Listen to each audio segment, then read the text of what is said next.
I'm now going to teach you how to record refunds from suppliers, so supplier refunds. If you watched my previous video about customer refunds, then you'll know what to do because it's very similar. This will be no surprise to you.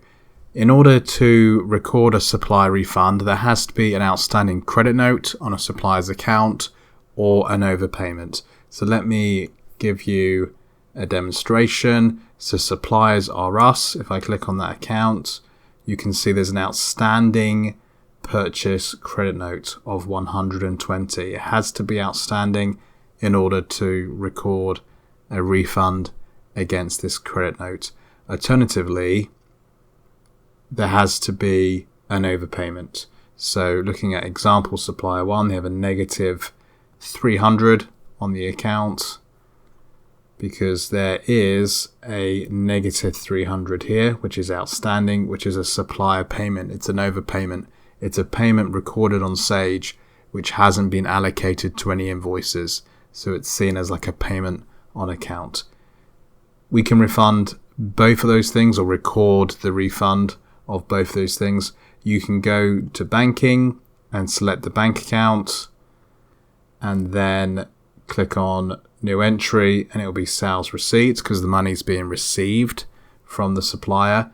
Alternatively, there are a couple other ways to do this on the banking screen. So just click on banking here. So this screen, you can click on new and then sales receipts, or you can click on the actual credit note or the overpayment, and there's a record refund option there as well. So sales receipt, and then it's supplier refund, this third tab along. So let's do suppliers are us, that credit note first of all, and the money was received saying cash, and it was received today, 30th of October. That credit note of 120, if I just click on that, it will fill in the amount refunded, and I can click save. What that will do is record the refund to the supplier's account, allocated to that credit note. So that credit note is no longer outstanding, and it will record the money to the cash account. So it does lots of things. It's recording the money received and the money against the credit note. And we can have a quick look at that. So it wasn't example supplier. Suppliers are us. It's now a zero balance in their account, and this purchase credit note is no longer outstanding. So let's do the other one. Example supplier.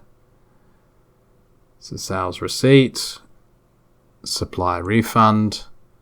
Example supplier 1. This one was received at the bank account. That payment on account shows automatically down the bottom here.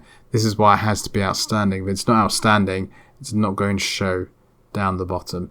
Let's say this was received a few days ago.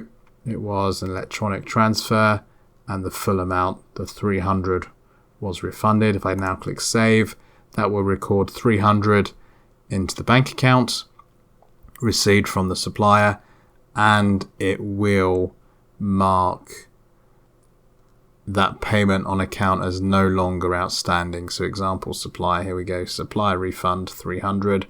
That's been allocated against this supplier payment here of 300, and nothing is outstanding.